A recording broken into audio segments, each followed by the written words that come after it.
you know, obviously what you guys are doing with the LGR and the progress you've made, and about less than a year now, Yeah, right? less than a year. Yep. Really. So it's been, that I watched that, and I think that's good stuff. And um, just background, Shane Laflin with Premier Basketball Report, the director of that.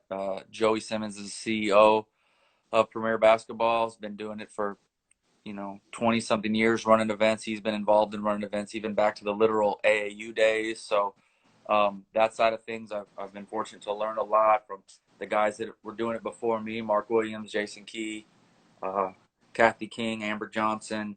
Uh, so it kind of gave me an opportunity, and coached the Division I level for 10 years.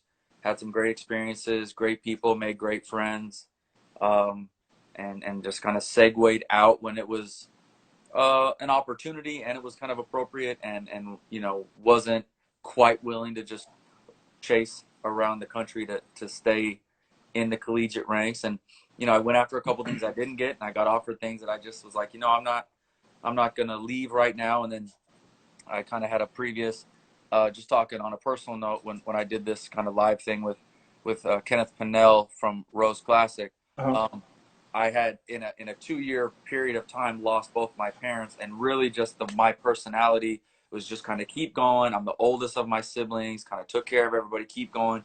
And when our situation at Rice changed, our the admin decided to make a change or whatever, um, it gave me a minute to have to deal with that kind of, and have to take a look at it, and like in a healthy manner, right? But Yeah, for sure. I just was kind of, it's just what I do. I just keep going.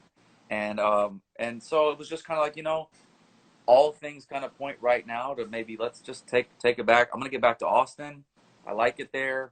I had a brother who was living there at the time. Now actually another one has moved here since I lived here. So like that family time has been good for me.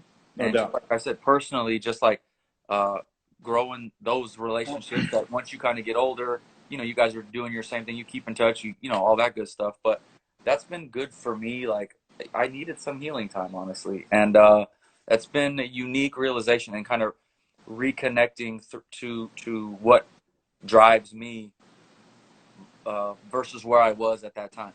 And Yep. so, it's a growth. It's been a growth period, and I learned a lot just spending time, doing that, and then with people visiting on the road, and stuff like that. It just made me more open to some things, and it's been good. It's been good. Yeah. I can't complain.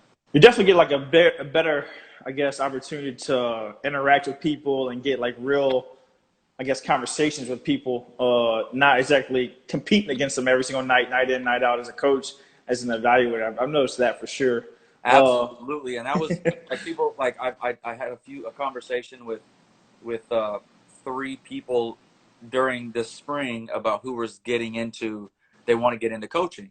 And I'm like, look, I think you'd be really good. And, we get to talking about some mistakes. And I said, look, one of the mistakes I made was like the social aspect of everything. yep. I went to events to compete. I was polite and we conversed, but I don't care. I didn't care. I was Yep. there to get better. And like, that's not for everybody. And I'm okay with that. But given what I know now and watching how people are so social, that's not high on my priority list, but it does matter, and it applies to what I do now too. So like, No doubt. again, I learned a little bit. No doubt, man. The first question I want to start with before we get into anybody else's questions. Again, anybody that's joining us, feel free to ask a question in the comment box.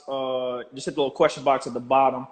So you kind of got right into being a graduate assistant.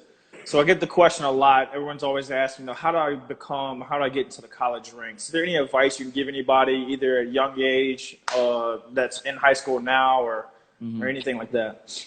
I mean, there's a lot of different avenues to get there. Let's not confuse the fact that like who matters, and then your experience matters. So I mean, if you're coming through, let's just say as a player, um, there's a lot of people who think they want to go into coaching because they want to stay into sports. And so if you're a player, you got to start paying attention to what your coaches are doing, how they do their jobs, and you have the opportunity to maybe a little bit more involved in that before you're done, whether it's film breakdown or just building relationship or asking good questions. There's there's people go through the manager route, and Yep. they learn from the coaches, and you almost get more hands-on direct experience doing that than maybe you do as a player. As far as the day to day, there's nothing a lot that can compare to playing experience, but there's a lot of players who aren't going to transition well into that because they haven't gained the perspective yet. So it's tough. Um, you'd want to prepare yourself with, some people skills, some Photoshop skills. As much as I hate that being a requisite thing, that has nothing to do with basketball, it has everything to do with recruiting. But it's part of it, so it is. You're going to have to bring some skills to staff, whether it's again basketball acumen and experience, ability to break down film, or the ability to aid your coaches to free them up to do the things that they've got to do. And a lot of times that's recruiting or on-campus things and stuff like that. And luckily, I came in. I would not be somebody you described as like super technically inclined. Like I can be dangerous enough, but like I'd rather just be taught how to do it, kind of thing. And so I came in luckily at a time like as a GA where it wasn't a ton of that, Yeah, and it's it was certainly just ramped up a getting on lot. the cusp. So Yeah. so it's like it changes constantly, and so I was able to get a lot of experience, and I had a staff that I worked under that had just a lot of experience, a lot of wisdom, and then whether they knew it or not, they all were like giving me responsibilities, and sometimes it was a lot, and that stuff I have no problem. Like, hey, I'll figure this out. Like the first scouting reporter I ever got assigned, like they walked in, put 9 films on my desk, said, "I'm going recruiting, and I need this in 36 hours," and I'm like, "Cool." Uh, it's Duke. You thought maybe you could give me like, maybe a lesser opponent just to Yeah. tell me what the hell I was talking about. But cool. I'm going to do this and I'm going to knock it out of the park. And I just didn't leave till I was done. I watched them all and I'm like, cool. So there's like, baptism by fire, which there was that kind of thing. I got, Kathy Harson kept me involved in how she did camps, and she was a wizard at putting together camps. And so that was awesome. That So is that is a big role that a lot of people don't realize. Camps are yeah, big and for. so whether she wasn't like giving me responsibility, but she's like, "Hey, come in. This is what I've got to take care of today," and where I could fill holes, I would, and where she would undersign things, but she would just keep me in the loop by the things that she had to do. Her method to how she did it, because I had worked camp before I got there and gotten to know them really well, and I just saw the production, which Yep. is fantastic. But let's get down to how it gets done. So I got those kind of things. Jody was great.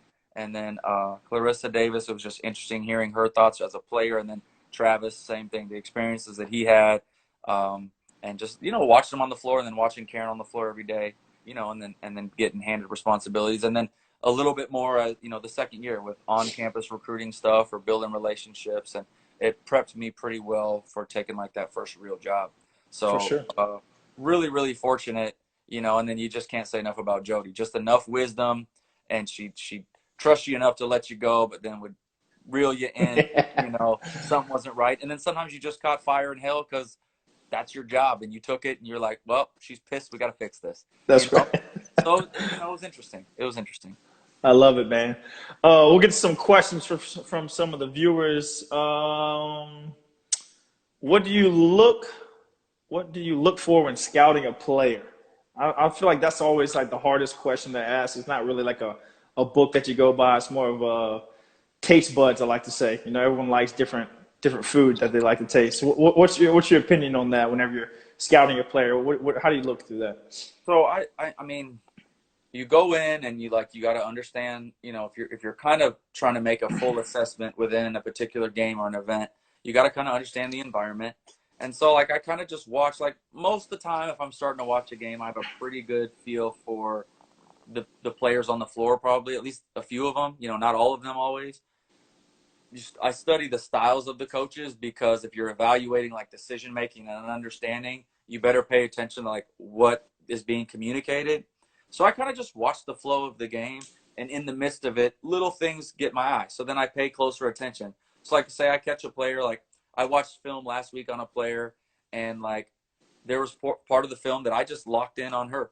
I didn't care about what was going on the rest of the floor. Once I got the feel of the game and how things were going, I just kind of locked in to say, okay, I get a feel for the skill base. I get a feel for the athleticism. Now I'm going to pay attention to stance off the ball, movement off the ball, some Yep. different. And then I might zoom out for a minute and watch, okay, decision making and actions based on what's happening. Because, like, you watch enough film, you're aware of 10 players at a time. I can zoom in and know what's going on over here, right? I don't need to ball watch.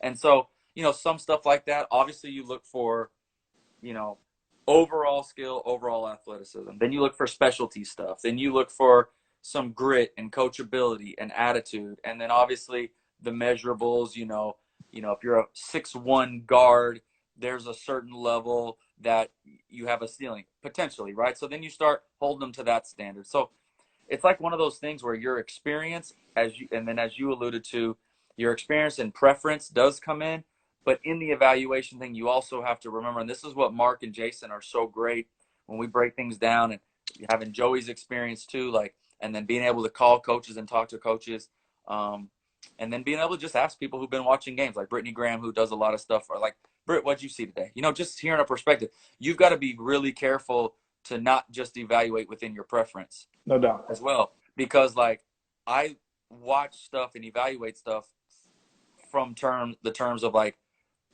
how I coach in my mind, right? So that's Mm-hmm. never going to go away. But I also did so much scouting, understanding of systems because I study offense and want to counter defense, and then built game plans with defense. You're thinking about where other people fit in as well. So then it's good to hear refresher perspectives, because I might like a particular brand of kid because I think that philosophy, I can win with that philosophy. But there's other ways to win too. No doubt. Um, And I mean, so to that a little bit, like the biggest thing that, like you coach college, I coach college, and then transitioned into this. How different is it? Like it blew my mind being the first time I kind of went out and I was sitting on the sideline and they're like, "Where are you from?" And I tell them like, "Oh, I'm here with a scouting service, whatever, whatever." Like, and then they just instantly open up, and it's like then you're having a conversation about the kid that you're watching or everyone on the court. Whereas if I'm sitting next to Southeastern or whatever, we're not having the same conversation of about who you think is better. You think player A is better than player B or whatever. We're not having that conversation because we're trying to beat them at the end of the day. Can you kind of right, talk about that a little bit? Like it's so much more interaction in your evaluation comes into what other people think, like you said, because of that conversation's had. right. No, it's totally different. And I mean, with your trusted people on the baseline, you'd have those conversations. But you're right, you wouldn't necessarily have it with a conference foe, unless sometimes you just flex on them a little bit and be like, I can talk to you about this kid because I'm gonna get this kid and you're not.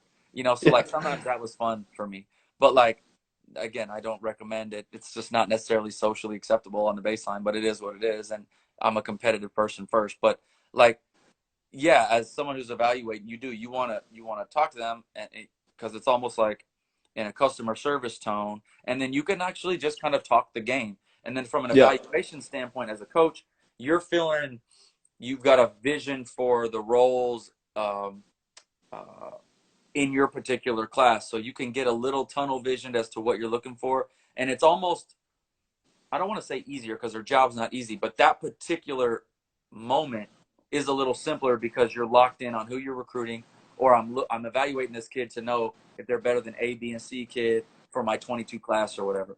When you're Yep. evaluating, you kind of got to be everywhere, because I mean, hell, you could have 10 kids on the floor that can go to the next level. So you want to be able to kind of mark that down and then communicate it, and then be prepared when somebody asks you a question from another court. Hey, have you seen of this? I'm looking for this. Um, and I'm just always like, that's why I write things down and we keep a database, because like I can I can lock in on a few and then be pretty good, and then other days I'm like, listen, this is why we keep a database. Let me go to the database. Once I see names and events, I'm like, bang, bang, I got you. But Yeah. like, I can't always name like 10 kids off the top, like not always, For for a sure. particular question. So that part is different. But yeah, like you said, the social aspect, talking about kids, you almost feel like you have the opportunity to bring some more joy to it because you're not competing necessarily. It's so much. It's so It different. it is, and that's like a switch that I personally always have to be careful with anyway, because like, all right, don't get competitive with this. Like, it's gonna get there.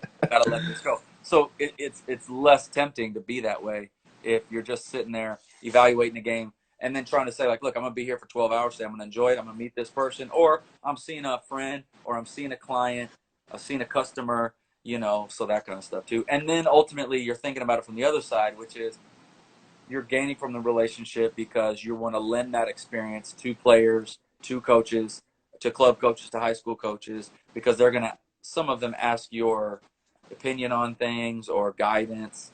And so you're just always kind of filing it away for when you can use that nugget. Yep, no doubt. Again, guys, anybody that's joined us, feel free to ask any questions. You can ask them in the chat or in the question box below. We'll get to another question. Who was, they kind of mean like the first person or any player that kind of like really wowed you whenever you first saw her and evaluated her? As an evaluator, Yeah. let's see. I guess you can. Right. I guess you can talk about college too. I mean, you were there for 10 years, There so was a lot. I mean, there was, come on, campus. I remember the Agumake sisters being at elite camp and just being like, yo, that's special. Like they were younger and like being like yeah. they were special. Um, I'm trying to think like specifically once I went the evaluator role, like who I was just How about Brittany Griner? Did you get a chance to see her? I didn't see Good. Griner like live because obviously like coaching at that time, like I wasn't at a place where we're gonna get Griner, so it wasn't like I was Yeah. chasing him down. Like a good look at Griner. I mean, saw her in the summer, but like the major wow, like I think they was it the state tournament her senior year, and I want to say they even lost, but just being like, man, that's evolution right there, you know. Exactly. Um, uh, I watched film on Deladon. We hosted her coach at elite camp, but Deladon couldn't make it. She had a foot injury, so at Texas, they were recruiting her. That was like one of Kathy's favorites. She was telling me all about her, so I got to watch film, but unfortunately didn't get to see her live until because I couldn't go off campus recruiting at that time, obviously. So Yeah. like Deladon was one I really remember. Coaching wise, I remember seeing Stewie at TOC and just being like, man. AZ Fudd was pretty impressive, young. The first time I saw it, like USA trials. Um, Paige Becker's same thing. You're just like, they're just hoopers, and I'm not like there is obviously potential is a real thing, but like when I see the ones that are just like hoopers, I'm just Yeah. like, man, I can sit here and watch. I can just Yeah. sit here and watch. You, And you, you there's talked there's you a talked few. about USA trials. Can you stop and talk about that a little bit more? Now, I mean, I would love to get up there one day, 1 year. Just kind of check it Uh, all out. Can you talk about that and explain that to? I don't think a lot of Louisiana people really understand. Just how awesome that is. yeah, and I see Bianca Smith, who's an assistant at Loyola Chicago, who we were together at Rice, and she said Jessica Custer, and she's right. And it was a different moment. I wasn't evaluating. I was coaching then, and I saw Jess at Deep South from like 6 courts away, and all I saw was this bouncy string being young player kissing a rim, and I'm like sitting with some coaches, so the game, right? You don't go Yeah. running over there because but it was late in the event, so I'm like watching, and then I'm like, man, forget it. I gotta go. Like I'm going, and I locked in. Like that was the hardest I ever recruiting wise. That's the hardest I ever worked. But good point, B. Like Jess was special, and she's a pro, and like she's awesome. But okay, USA stuff. I digress. So USA, I love it from an evaluation standpoint because there is no like level of comfort, right? Yeah. So you can't be protected by the event, by your coach, by the preferential scheduling, things of that nature that I'm not saying happen at every event, but You talk about that all the time. The matchups, there's man. creature Yeah. comforts, right? Like so you go to USA, everybody wants to make it. You're being coached by people you don't know, so you've got to listen. And you're in a big group and it pairs down, so there's pressure, but it's healthy pressure, and it's you got to go earn it, right? And yeah, picking 12 is really hard. So commend the people who do it. Have I had differences in what they've done for making teams? Sure, um, but I like it as an evaluation tool because to me it's as even for the kids in the gym and competing for something they want, and there's pressure and it's legit, and they're being coached by good coaches who are trying to form a team to win, not just have a collection of talent. Yep. So I love it from an evaluation standpoint because I think you get the rawness of people as a player. So like essentially what it is, it's an individual event, but it doesn't even come close to comparing uh like individual evaluation events. Not For even sure. close. For And sure. of course, It's so and much on on the top of line. that, you've got a higher level of player for the most part. I mean, you do the application stuff, and I'm not sure exactly how they do that. Sometimes there's players in there that, you know, this you just know the poor baby's going to have a hard time, and I don't mean that Yeah. condescendingly. I'm just like that's going to be rough. But they're So I don't making know cuts how they too, and it's decide getting on that, tougher and tougher. but there are like 75 to 90 pretty legit basketball players in there, like legit, not just to play someplace at the next level, but like good players. Like if you and I were coaching, we'd be like, I'm not going to whine about that. I'll Yeah. take one of them. I'll take a handful of Yeah. them. You know what I For mean? sure. So, I like it. And actually, Mark and I were just talking about this. I think we're gonna record a podcast tomorrow, and it's one of our topics. Is just like it's really like it's almost like evaluation wise, like our fiscal year kind of, because we come out of it and we've seen through the school year and then into playoffs and things. We try to watch film, we try to get to stuff, we try to get to events during the year, and you go to USA, and it's kind of like okay, pre-summer, it's kind of like a natural fiscal year as far as evaluation because then it like starts over for that stage. And so, and then we miss it. I miss being there with the guys. I miss being there and having conversations with, you know, the people that are there, the Joe Fenelons, the Chris Hansons, those guys that you sit with and you go off with that in the evenings, um and then just being there visiting with coaches, and then players picking your brains or parents picking your brains, and it's just a good basketball time. And then it's one of the few events that Jason, Mark, and I all go to, and occasionally Joey's able to make it, but usually we're running an event that weekend, so he's been more reluctant to miss those days, but it's good time with the guys too. For sure. Again, guys, anybody that's jumping on, feel free, ask any questions. We'll get back to some more questions. Just click the question box at the bottom. Another question we got. We'll be here for another 5 minutes or so. Pertaining to AU and high school girls basketball, what makes Texas girls basketball so elite? And I'll kind of follow with a question again. You can kind of talk about that question that I had. Kind of like we always feel like Louisiana is so far behind. Like how else can we kind of close the gap? I guess for the so to say. Well, I think Texas has a huge advantage because of size and population, right? And then you have a commitment to sports here. Like I'm not from here, but you quickly learn like how much sports matters, and they put resources a lot like anything else. You put resources into something, and when you give resources and you have competitive people, you're gonna have coaching excellence, right? So you've got a resource of talent, coaching excellence, facilities, and motivation, and then I think there's uh, like I forget the number, and I don't want to say a wrong number, and we could look it up, but like there's an inordinate amount of Division 1 schools here, and Yeah. Division 2 schools, and JUCOs, and D3s. So like you can reach out and touch the next level, and then we've got professional sports all around, right? So you've got factions, and it creates rivalries and competitiveness, and I think there's an iron sharpens iron factor to that. And so from a population standpoint alone, there's a huge advantage, right? Like, you know, Dallas has got its pocket, Houston's got its pocket, Central Texas has its pocket, West Texas has its style in its pocket. So, and it's cyclical where the talent lies, but there's talent, for different levels almost always. And I just think, a lot of it has to do with our ability to put the games and sports on display. There's been resources, there's talent populace, and then there's really good coaches. No Um, doubt. and then as far as like, I mean, it's hard to address like Louisiana and say like, oh, they've got to do this and this better. Um, I think that with anything else, it's just like a commitment to what you're trying to do and be really good at, and it takes organization.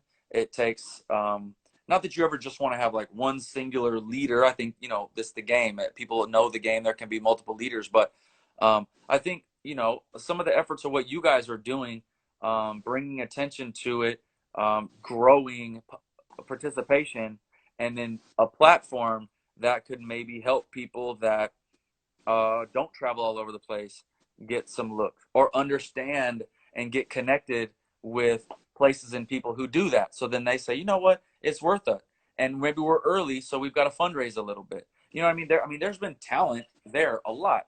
The Yeah. population as compared to Texas is obviously much, much smaller. Um, but I think putting it on a platform, positively reinforcing anything, and then giving people the chance to get better at coaching, leading, ultimately trickles down into having better players, and then maybe teaching some of the players there that like um, you might be the best player in your neighborhood or your school, but there's a difference between what you can go accomplish when you play against really good players. So it's good to have an organization that gets good players in the gym together because they can grow. And then when they go back, the kid who's just starting that's got to be on the floor with them has got to get better to get as good as that kid. But that kid got better because they went and played against a kid, at your event or whatever. Certainly a big time trickle down effect for sure, man. Let's get to this question before we jump off for sure. We'll see if anyone else has any other questions. With Premier, you guys are going to be allowed to host events in June. I think we're getting closer and closer in Louisiana. We're probably a couple weeks behind you guys. The high school association is going to allow us to start practicing on the 8th of June. Can you kind of talk about y'all's game plan for the rest of the summer? And then on the flip side of that, do you think we're going to have NCAA live period in the fall? Got you. Okay, so our basic game plan, we were fortunate enough last Monday, the 18th, whenever, like 2 Mondays ago, Yeah. the governor here did some pretty specific defining of openings and things in terms of youth sports. And they put on them some parameters about when people could be in gyms, outside of individual workouts, and one player, one ball, one coach type of stuff. Um, so they I think they said May 30th, if I'm not mistaken, for like practices, as long as we're not packing in parents and getting on top of each other. And then said, if we can get through that and people are being mindful of, still social distancing, and then being mindful of whether or not they're feeling a certain, sick or anything like that, just trying to help people be personally responsible. They're going to allow that to happen. And then they said June 15th, um, they're not going to handcuff gyms and facilities and operators with a lot of things, but they're going to say, okay, you can have games and you can play sports and you can have tournaments, but we're going to ask you to stick with federal and citywide guidelines. But we're not going to limit you, but we're going to ask you that you do some things like sanitation stations, signs up reminding people, be mindful of your scheduling, so you're not having a bunch of people in the gym at one time, and then looking at limiting um, uh, people being able to come through the doors, basically. So Yeah. attendance, not only from like fans, I guess, fans and family, but also like the numbers in the event, because obviously there's more numbers in the event, there tend to be more people in the gym. So what we did is, we kind of had tentative growth plans throughout this thing as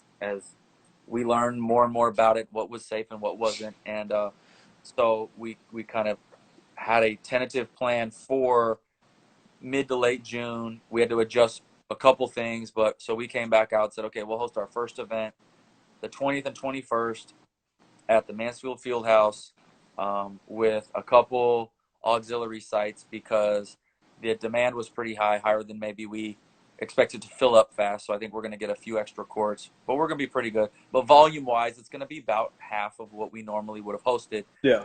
in our first event, maybe in March, right? It'd have been 100 something, maybe now it's going to be 60, whatever. And so we're going to do that, and then we're going to schedule it to where the time in between your games encourages you to leave the gym. You go a game on, game off, game on. Well, you're probably going to stay in the gym, right? So For we're sure. gonna we're gonna bump it as much as we can to where it encourages people to go ahead and leave, and we're gonna ask people to like leave the stands after each game to let the next crew fill in, and then if there's reasonable space for people to fill in, then do so. So we're gonna do that. I think we got that event. We have another event. The following weekend that'll be at some high schools, so that'll help us have different entrances to gyms, in and out at different spots. So that'll help people, and then encourage people to space out. And then we're going to get into July, which facilities wise and things like that, I think there's a lot of rhetoric out there about what people should do to be running events, and they should be on weekends only. And it's just like, okay, if like you had your pick at facilities every day that you wanted them, and that's just not how it works, because these Yep. facilities have leagues, they have city programs that come through, some of them are municipally owned. So it was a balance between what we could get done and what we needed to get done, and then what those facilities were doing. And we lost some days in some of these facilities that we would have had normally, and then we had to make an adjustment because we had things booked for the eval period that we're looking like we're not going to have in July. I know it's technically June 3rd or June 30th right now for the dead period, but Yeah. the odds are that's not happening, right? It's really tough. It's too close. Um, so we kind of had to pick and choose our days. So we said, okay, are people going to want to come back and play like a full week? Like, what are they going to do? And it's unpredictable. So we said, okay, we have the opportunity to add a day on July 5th because it's a Sunday. So it's okay. It's a good day. We're going to keep the 6th through the 8th because it's what we had planned with people and workers and all that stuff that goes into this stuff.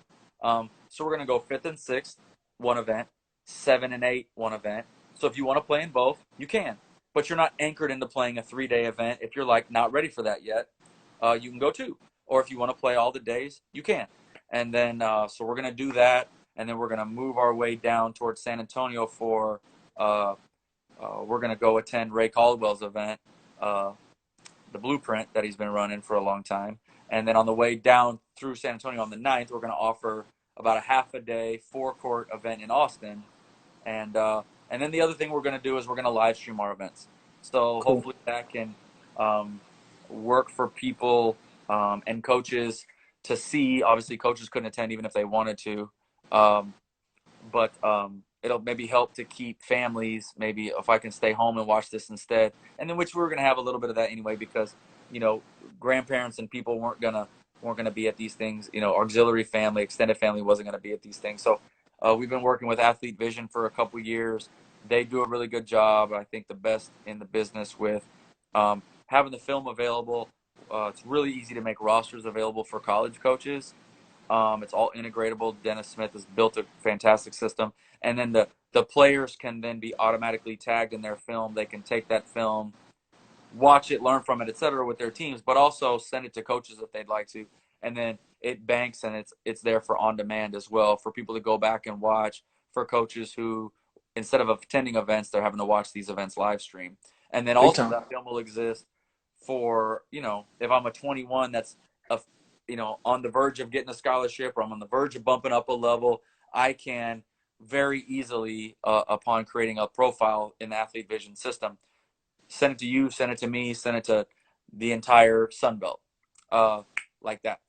Cool. So we're trying to do stuff like that, build that platform, and then and do that kind of stuff. And then we launched the player services branch. We get a lot of inquiries, like 100 every year, asking for recruitment help, and we help with the ones we could, and we just did it. We just tried to help because we want players to be find spots, but we never had it systematically handled, and we never were able to help everybody. I hated sometimes not being able to answer those emails, or being Yeah. able to tell them like, hey, hit me back in like 30 days because it's tough right now. So now we've got a systematic approach to it, and I hope to serve some of those people on the boys' side and the girls' side. We put together a good team to do that. So hopefully through those avenues we can navigate. And we've been on the phone a lot this week with some people who are looking to do it and are getting into it, just kind of helping them understand like it's for the people who need some guidance and some help, not necessarily like if you're the number 50 kid, it's going to market you to become the number 25 kid. Like that's not our aim. Our aim is to help somebody and mentor them through. And if you are a highly recruited player and you have the means and you want to be mentored and lend our experience, we're not going to tell you, absolutely not. But it's not necessarily for that one. It's for the guys that, like, I was on the phone last week with a player from Massachusetts, said, I want to ask some really good questions. I'm like, absolutely. They said, okay, we're ready to jump on and pay for this thing. And I said, well, you're being moderately recruited right now. You're a class of 22. I'm not going to tell you you need this. So why don't you just be patient? In a couple of weeks or through July, if you want to add a little bump and you want to kick this thing into high gear, we'll do it. But like, not necessarily for you right now. And they're like, yo, I really appreciate that. And quite honestly, we're probably going to go a few weeks and do this. But we really appreciate that you're giving us the understanding of that vision. So I hope we can help some people and connect them, especially in this 21 class, especially with the fringe kids and the non-Division One players that maybe we're going to break out in these events, right? So between the Yep. live stream and some of the things that we've got set up with some of our consultants and mentors, we hope we can serve that need. What about the AAU with NCAA? I guess live period. We used to have a live period in the fall. We Mm-hmm. recently got rid of it 3 4 years ago, whatever it was. Do you think that's going to come back? What's your thought process on that? Um, in general, I don't know. This year, from what I understand, it's um, it's the intention um, that the NCAA is gonna kind of supplement the missed days with Yeah. maybe an August period and a September period. So we'll just call that fall period with a couple weekends. And I know that they've been making calls to interested parties, whether it's um, WBCA, and then WBCA is reaching out and talking to event operators. I know we've been asked some questions and asked for our feedback. I got a couple calls today from people who are kind of in the same thing that are saying that they've heard from people and kind of what were we thinking, or operationally what do we think would be best as far as uh, time spent and travel and coaches being able to do that, and do we think players will travel for it and stuff like that. So we're just giving our feedback and that kind of stuff. I just saw Bianca said it's July 31st now. Did I miss an NCAA thing? I know the WBCA extended their Yeah, I uh, saw the recommendation. That's all I've seen so far. yeah, and I didn't see. I saw the NCAA came out and said officially dead till the 30th. I knew the WBCA and NABC wanted to extend it through July, which is Yeah. why I'm saying like they're not going to be out. But Yeah, I I was agree. just curious if I missed something. So anyway, I'm as far just as the fall periods are concerned, I feel like there's a decent chance of it, but there's been no resolution yet. yeah. And I heard some rumors about some different committee stuff, news coming out today. Um, we'll just have to see how to maximize the time. And I know that they were looking at like days where, 3 day weekends, like a Labor Day weekend, for instance, or whatever. Um, and I ultimately think that if you can't be out in August, and this is just my logic, if you can't be out in August, oh, Bianca said NCAA said it too. I missed that. Maybe it was this afternoon. I was off social media for the better part of the afternoon. Um, if you can't do it in July, is 14 days into August make that much of a No. difference? And I'm not being a smartass. I'm just saying like if you're and then so then like if your kids aren't back on campus and you haven't ironed that out, is 14 days matter? So then I'm saying like maybe we should just say, okay, Labor Day weekend it is, and then mid Yeah. September, and say like, Maybe look, schools are back in session and everything's a little back to normal. That's right, probably the. and That makes sense. right, right. Here goes B texting me. Let me see what she said. I'll get on my computer. All Yeah, right. let's make sure Well, we man, didn't miss any I, updates.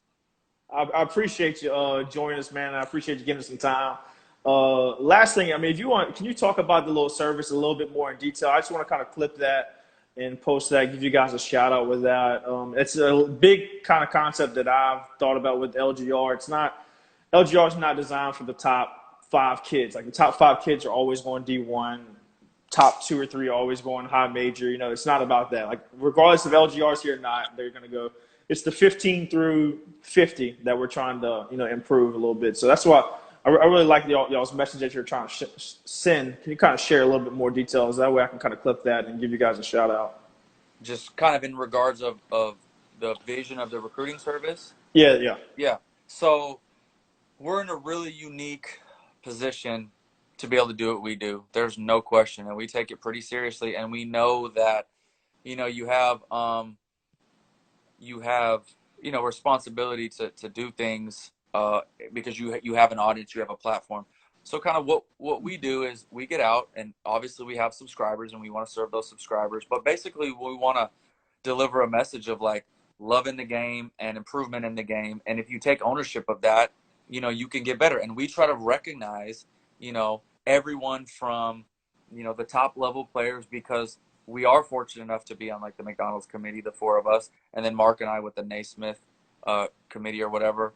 So you've got a responsibility there, but you've got a responsibility to be able to look on down the line and point out some things that'll plant a seed in somebody that helps them get better. And I've been really fortunate. I really appreciate it. Like a couple, parents have come along and say, hey, a couple years ago at a camp, you said this and this, and like she took it to heart, and like really, I'm just like, wow, like I really appreciate you following up there. So yeah, you want to make sure, and it all goes. We report on all levels of kids in our database, and we try to do samples on social media when we can. And then when we see a player and it's you comment, you can share some things, you're doing some good. You get parents reaching out.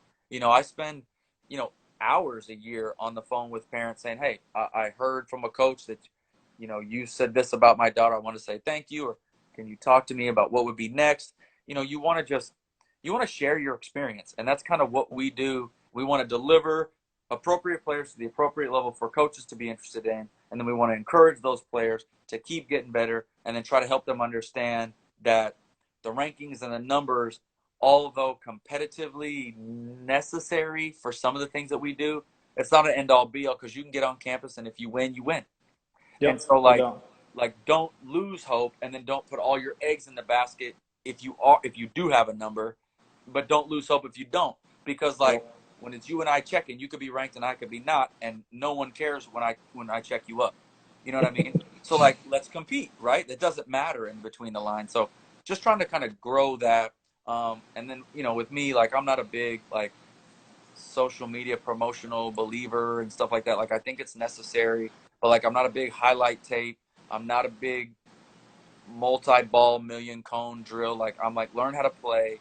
Uh, I want people to teach the game, not just go in the bag and say I could do a new trick. Like application, teaching the game, good teammate, think the game, play defense, be able to play it fast. Those are the messages that we're trying to send, and like it's hard uh, in a limited amount of time to kind of get all that point across, right? For But like sure. again, our main aim: grow the game, celebrate the people within the game, celebrate the coaches, uh, make sure these young ladies and their coaches and the people who care about them and their families are, celebrated. They have a platform, and then try to do it with some humility and understand the responsibility that we are very lucky to have been given, a part of to be in. Because like, you know, there's worse gigs.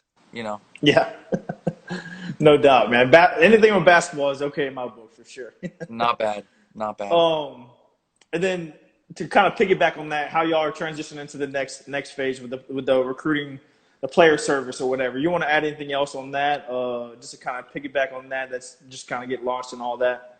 Um, I mean, Talked about it a little bit before already. yeah, and if people are looking for a little bit of help, there's I believe it's premierbasketballreport.com/player dash services. I think is kind of the time with the last 2 weeks. I think I know it specifically. I think that's what it is. So it kind of breaks it down. And if people are interested, they can email premierbasketballps@gmail.com to kind of get um, some background info or have a little bit of a consult. But again, it's we get a lot of people asking for it, and we probably help 25 or 30 each year try to connect with coaches at different levels. I mean, again, Mark and Jason are fantastic about it. Joey does a good job. He's got too much going on his plate. He'll send it on to us, and we follow up. It just hasn't been streamlined. And then I Yeah, wanted to be able to be, we want to be able to serve all the people who are coming to us, and then provide different perspectives too than just mine. So we just pay attention to some people that we trust and are bringing them on and can serve the boys market as well, because we get a lot of that. Surprisingly enough, we get that too. Um, so we're doing that, and then I think that the way in which we wanted to approach it is we kind of do it in two tiers. There'll be an evaluation and a consultation to talk to you about things that we see and what level we think you're at, or some things you can get better. And if you want to go in furtherance of that, and we can create your page and some things that you can share. You'll get a profile from Athlete Vision when you first come on. You share the film with us. We watch it. We get on the horn with you. We talk to your coaches. If you want to go in further into that, you upgrade a little bit. We'll send out a personally branded email and to the level of college coaches, and then we'll kind of play middleman if we have to. If they can communicate with the player, obviously we want them to do. But if there's NCAA rules that keep that from happening, obviously we can play a little bit of that liaison, or send those college coaches to their coaches, and then just kind of mentor them through. And then as they get better, watch the film and just a little bit of resource help and experience help. And if we can lend that to people and grow the game and help them grow, they gain some confidence from it, then that's great. And then we're also growing coaches and evaluator people that are going to be our consultants, so we can kind of manage that as well and take a part in it when we can. There are busy times of the year where I'm not going to be able to be totally hands on, um, but I'll have my thumb on the pulse a little bit, and so we hope it can serve some players. And I think we did like 5 players, like after Christmas, that were unsigned seniors, and just kind of said, okay, let's make sure we're not missing anything in this process. And we did it, and did some things, and 4 of them were committed. One of them more recently, we just picked up a player from Canada, and she got some bites, and I put people in touch with their coach, and I don't know any update, but Yeah, it created some interest. But 4 of them are committed, uh, D2, D1, preferred walk on, and JUCO. So I feel like it served its purpose, and I hope to be able to do that for more. And then we're also going to be developing new relationships with those non-Division One coaches yeah, that we see at events and we host, but we don't necessarily see them if they're out of our region. But I sent out an email for a player, and in 24 hours had 25 responses, and they were from Division Two programs from all over the country. So building those relationships and talking to new coaches, that was cool too. So it's for it's sure. part of a connection thing, and I think you don't know what you don't know till you know it. So I think we've covered the bases, and we've got a good process. So hopefully it can grow, and as long as people are realizing dreams and we're doing right by them, I'm gonna feel good about it. Exactly. No doubt, man. Well, Shane, bro, I really appreciate your time, man. I really appreciate you helping us out. If there's anything that we can do, in the future, look forward to having you come down to our camp again. It was exciting. You can kind of get your eyes on some Louisiana girls, and Mhm. really had a blast with all that, man. Look forward to working with you guys in the near future, man. And again, if you need anything from me, bro, just reach out. Yeah, same thing. You know how it goes, and congratulations on all that success. Was at that first camp. It was fantastic. Love that you're getting in the Scholastic thing, MLK Day. Um, Barring anything crazy, we're going to be there. So Cool. we're supporting what you're doing, supporting good people in the game, and met some good people through it. So I appreciate you 100%. Yep. Appreciate it, Shane, man. You need anything, All let right. me know. Yes, sir. Later. Take it easy. All right.